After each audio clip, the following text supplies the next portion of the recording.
Alright, ladies and gents, as you can see, I got a little benchtop mini lathe. So I've never done anything like this before. I've never used a lathe. This is the first time. I took this thing out of the box yesterday and ran it straight for probably 5 hours.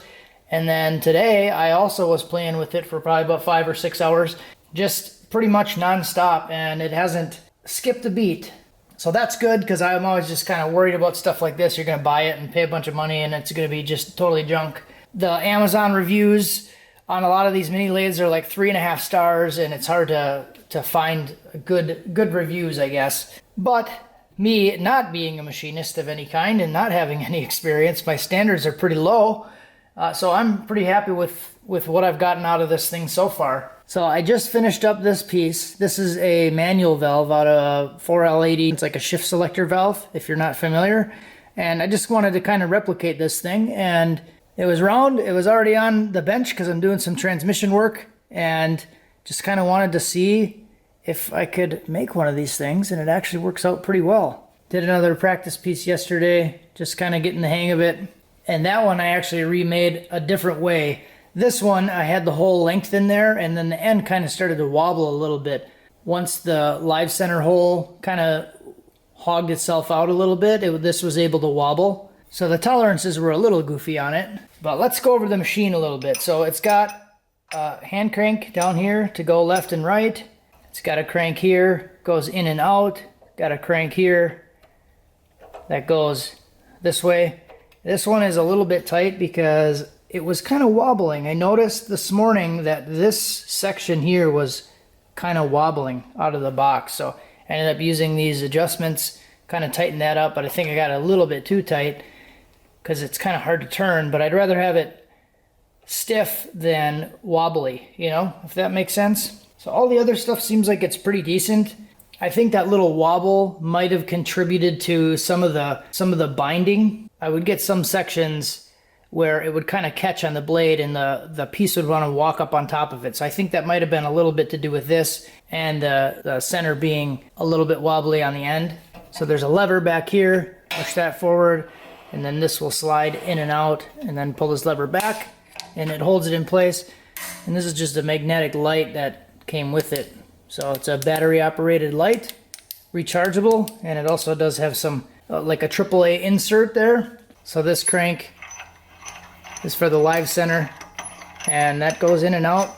It does have this little guard on it, and I don't know, it's kind of a little bit flimsy, but it's more of a safety, because if I turn this thing on and then I lift this up, it actually shuts the unit off. When I first hooked this thing up, I used a transmission apply piston, and I wanted to see if it would actually fit in here, because I might use this for machining apply pistons.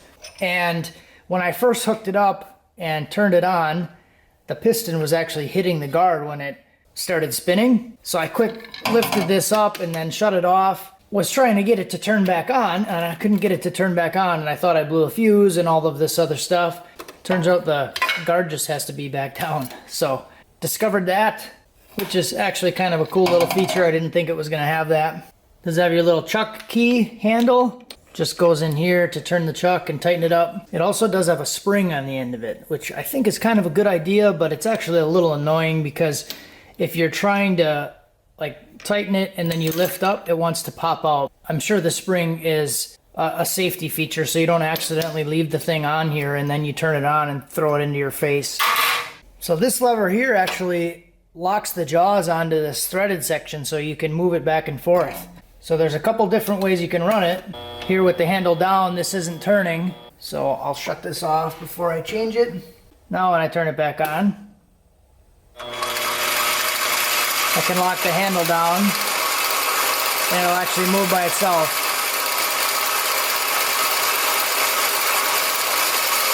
It has variable speed.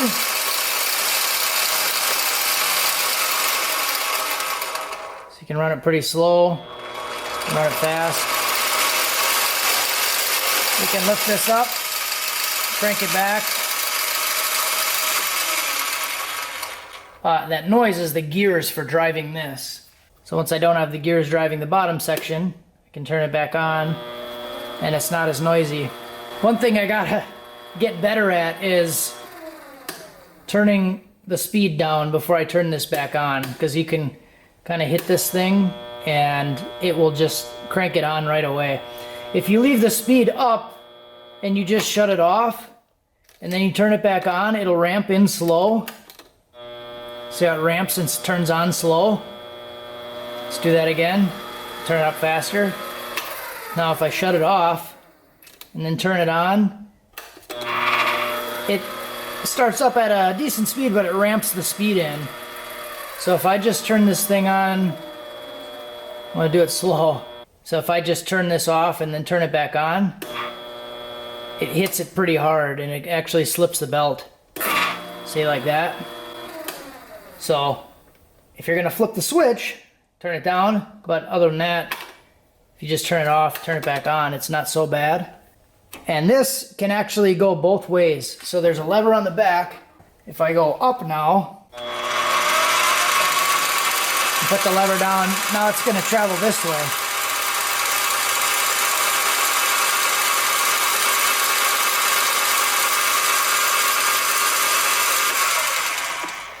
So that's actually pretty cool. So what I was kind of doing is I would put it down, let it run over, lift this back up, then I would just crank it back, get situated where I needed to be, put that down, and then let it run. Obviously you got to be careful with that because you can just kind of run it all the way over, and I accidentally did it once. I wasn't paying attention. Actually, what I was doing was a lot of this stuff started to wrap around the piece, and I was like trying to grab it off and didn't realize how close it was, and it actually ran it right into the section that I was supposed to stop, and it ran it right into it. I think it was actually this piece right here. You can see how there's like a chunk taken out of it. I was coming over like this, and then that started whipping around. I was trying to grab it and get it out of the way, and then it just ran itself right into here. But so far, all of the issues that I have had with it have just been user error, like running that thing into it and starting and stopping this thing too quickly and slipping the belt. I got to check the gears in the back because I actually tried to switch this lever in the back while it was running, and it like grinded the gears pretty bad. So now I know, shut everything down completely before making any adjustments on it, and that might be why the gears are a little noisy right now. So it does have metal adjustable removable gears. It does have a little speed sensor here. The speed sensor doesn't really read that accurately. Sometimes it does read, but sometimes it'll be running and it'll read 0, and it's kind of all over the place. So I don't really trust it that much. The speed readout is as accurate as the spelling. I did look at all the gears from my little mishap, and they all seem like they're fine. There's a drive belt inside here. It does come with a spare belt, and it does have the gearbox settings on the side, so it tells you what gear number and shows you how to set the gears up, and then it shows you your pitch in millimeters for the gear combo. This thing also did come with this toolbox, and it had an owner's manual, a bag with an extra belt, some tools, Allen wrenches, screwdriver, a bag with all of your gears in it. All the gears are numbered like that also. That one's number 60. Different chuck inserts, little oiling bottle. And this is the case that the little battery operated light came in. And it came with this wooden box that has all of your cutting tools in it. So that's actually pretty cool. Some of them didn't have cutting tools with them. This one did have cutting tools. That's kind of why I ended up going with this one, because it showed a nice set of cutting tools with it. I definitely was not expecting it to come in a box this nice. As far as the adjustments goes, it shows this little gap size here is 1/1000th.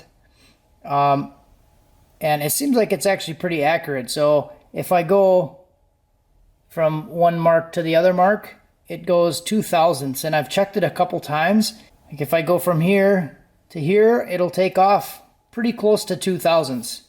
So it seems pretty consistent, seems pretty accurate. I mean, just for hobby stuff, if you can get it that close, I mean, that's pretty good.